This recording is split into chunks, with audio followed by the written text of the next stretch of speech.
What an unforgettable year 2025 has turned out to be. I had the chance to drive some incredible cars over the last 12 months. I visited some amazing places, drove some beautiful roads, met some awesome people.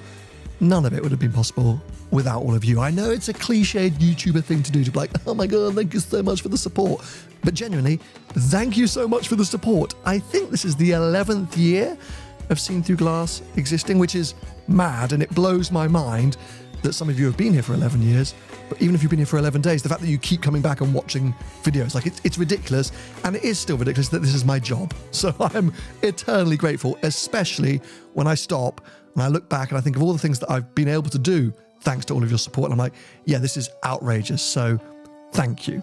I plan on trying to reward your loyalty with an even better 2026. I have some quite major plans for 2026, a bit of a reshuffle. Something that's very important to be aware of is that from January, my main channel videos are going to be going out on Saturdays, not Sundays. For the last 5 years or so, I think I've been uploading midday UK time on Sunday. 2026 onwards, that's going to go to Saturdays, so be aware. And that's just one of the small little tweaks and changes that is coming to the channel, but far more exciting things than logistics, I promise you that. So stick around. It's going to be an epic year, I know that for sure. But what I want to do today is actually reflect, to sit down and look back on the last 12 months and do STG Car of the Year, something I used to do quite a lot back in the day, but haven't done for a while. Now, this is not my review of all the new cars that have been revealed this year. This is me reviewing my year. So essentially the top 5 cars that I drove in 2025. It's quite hard to put that list together because essentially I love every driving experience that I get. As I already alluded to, this job's a bit of a joke. Like, it's not a real job, is it? So anytime that I get to get out and film a car, I'm having a great time. But I kind of closed my eyes and I thought back and I thought, which experiences really stood out from the last 12 months? And I came up with a list of 8 cars, which I then whittled down to 5. So yes, here we go. The top 5 cars that I drove in 2025.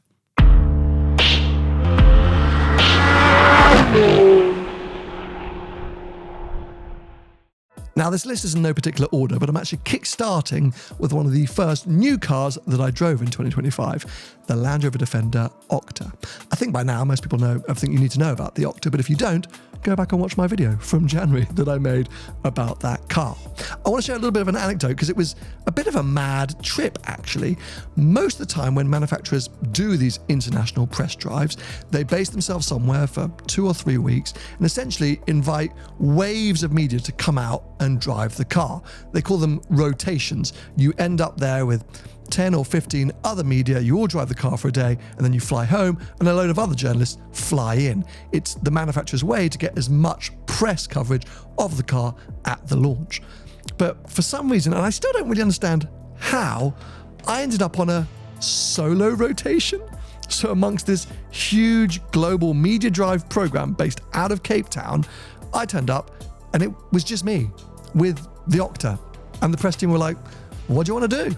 I was like, I don't know. I had 36 hours to just explore South Africa, essentially. They had some routes that they'd prepared.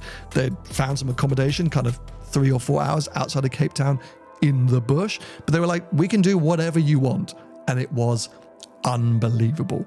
That car blew my mind. It was so exceptional in every single circumstance, whether we were on a twisty mountain pass, whether we were off-road, whether we were in serious dirt ruts. It didn't matter. I just fell in love with it. I think a lot of you know that I've been a fan of that new Defender product since it launched, but the experience itself, the way the car performed, was just fantastic. Saw baboons, which I was very happy about, stayed in a really amazing safari lodge, and just the freedom of the opportunity was amazing.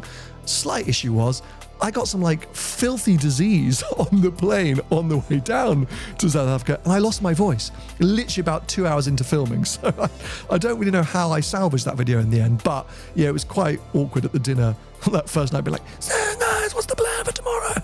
I think the press team were like, should you be here? Now, when I was putting this list together, I used my photo library, my Instagram uploads, my YouTube videos to kind of jog my memory as to what I've driven this year. But I've also been reading magazines to kind of see what car launches they attended, what test drives they did, just in case there were some cars that I drove but didn't document. Because that does happen. I test drive things and I just don't photograph or video them. And I thought it'd be cool to include one of those cars on the list. I've actually been using Reedley to read magazines. Now, if you're a long-term viewer, you may remember me talking about Reedley 3 or 4 years ago when they sponsored one of my videos. I've been using it pretty much ever since because, well, what's most useful for this is they give you access to old versions or back catalogues of a magazine. So I've been able to go back and look at all the Top Gear, Evo, Auto Express editions from this year. I used to buy magazines when I was traveling. If I was getting on a plane or a train, I'd go load up on magazines for the journey. And then I never knew what to do with them at the end because they were sort of too bulky to put in my bag and sometimes I'd forget them. This means that all the magazines are just on my phone and I can access them all offline. There's over like 8,000 different magazines and newspapers. So basically any car magazine that you want is on there, but lots of other magazines as well. It's well worth checking out. They have very kindly sponsored this video and they're offering you 2 months free with unlimited access and the option to cancel at any time. So it's worth going to check out because you can just cancel it if you don't like it, but you will like it because we all love car magazines, right? If you're watching this channel, I'm sure you spent most of your time reading car magazines, but maybe you do it less now because everything's on our phones. Well, this puts the magazines on the phone, so it's great. Let's put a QR code on screen, a link in the description. Go check it out. As I say, 2 months free, unlimited access, cancel anytime. Huge thanks to Reedley for supporting the channel once again. I am a fan. I've been using your app, as I say, for the last 4 years.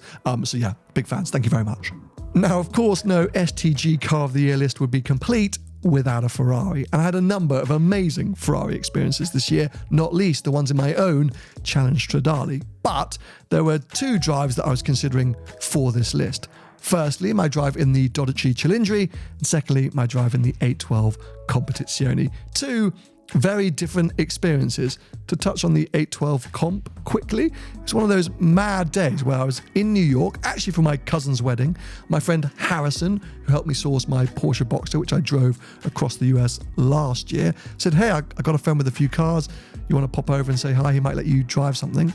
His friend turned out to be Sergio, one of the nicest human beings in the world who has an obsession for white supercars.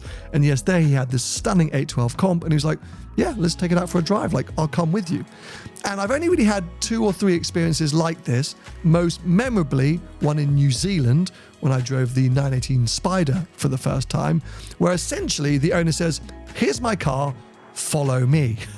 We turned out of Sergio's driveway. He was in front of me in an Aventador SVJ, and he literally just like floored it straight away, like no warm up. We were just like flat out, like relatively flat out immediately for a 20-minute blast. Got a coffee, drove flat out back to his house. Nice to meet you. See you later. It was ridiculous and mad, and I don't want to repeat some of the speeds we hit, but it was quite an eye-opening experience for that car. The 12 Cilindri was the complete opposite. It was arranged through Ferrari themselves.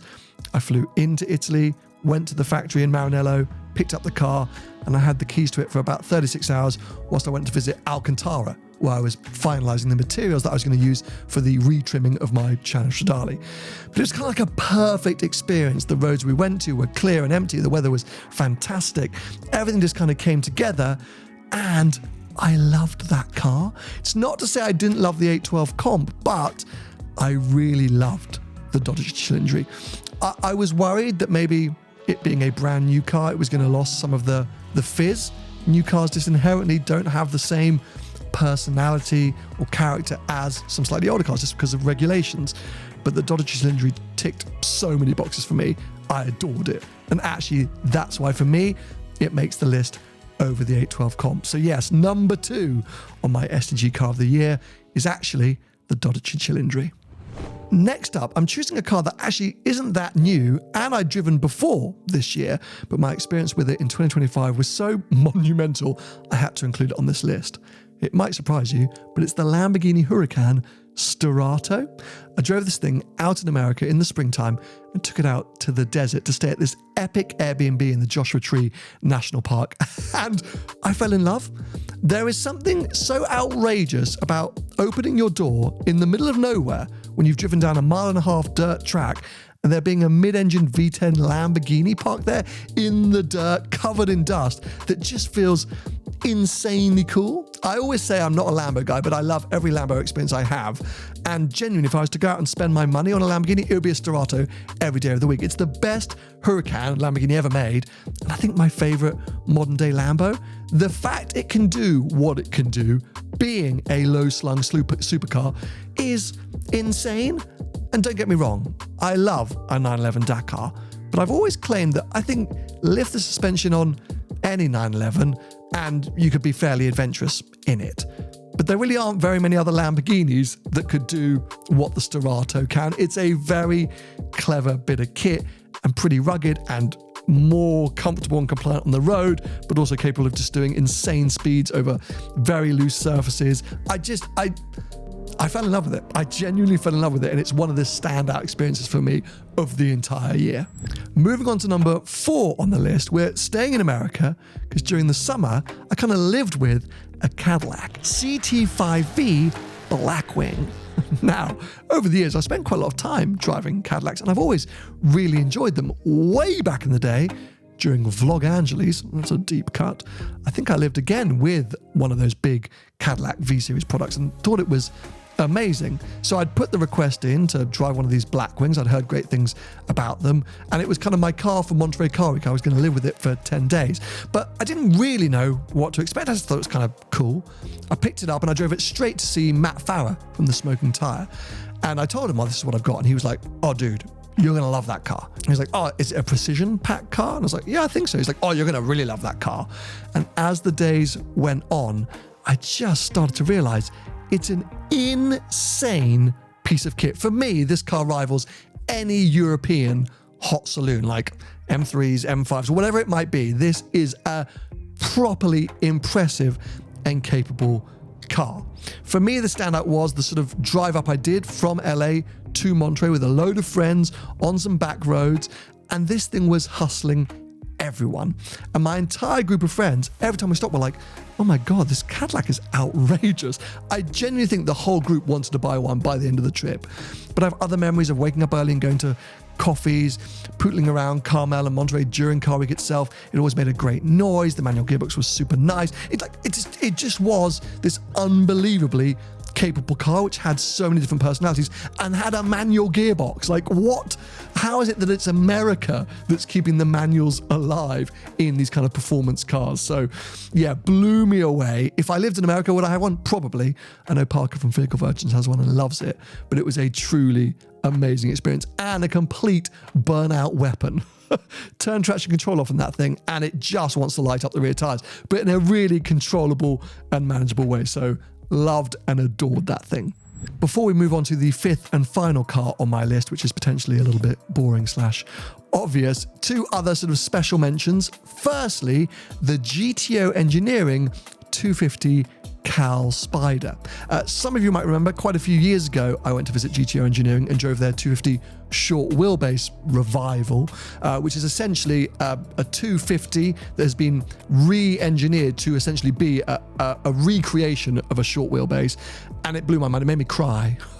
So I was so happy to go back and drive one of their other products, which is the California Spider Revival. Very different from the short wheelbase, but it was a beautiful sunny day and the car was just, again, perfection. And driving any sort of 60s, 50s, 60s era Ferrari for me is so special, and I really loved and enjoyed that moment. Secondly, I have to mention the 992 GT3 RS, which actually for me was a more standout sort of experience than driving the 911 ST earlier in the year. I sort of put off driving the 3RS for a long time, but finally it all came together and I took it to Silverstone for the day, and it was a quiet track day, not many other people out and about, beautiful clear blue skies. I had Tony with me and I just lapped the place for like the whole day. It was just sensational and so much fun, and how a 3RS should be enjoyed. But anyway, here we go, the final car on the list. As I say, a little boring, a little obvious. It's my Project 8. I had some amazing experiences moments with my Ciao Stradale this year, and seeing it finally finish its kind of restoration and look the way it looks and drive the way it drives. Yes, epic, but the Project 8 is the standout because, well, it was new to me this year. And it was quite a up and down journey, as lots of you know, and I just put out my video last week of my drive down to Switzerland where I touched on some of this stuff. So I don't want to repeat myself, but now that it's come good, and it is genuinely my daily driver, I absolutely love it. And it feels like the STG garage is kind of complete now. Ciao Stradale, GT3, Project 8, I've kind of done it. It's been the 3 cars that I've always spoken about on this channel. They kind of fit me perfectly in my lifestyle, all quite extreme, but I'm so happy with that. I am still determined to tweak the specs slightly. Just need to save up some money to do so. But it just is a phenomenal car and still somewhat overlooked.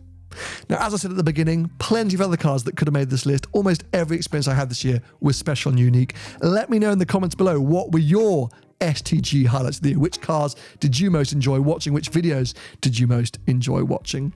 I already said it, there's big plans for 2026, some really cool adventures, some cool series, some new formats, etc, etc. So please stick around and I'll be back with you in a few weeks to kickstart another epic year of STG. Thank you so much once again for all the support. Go check out Reedley, as I mentioned. They're great, and especially whilst I'm off air, it gives you some good automotive content. Thanks for their support and thanks for all of your support.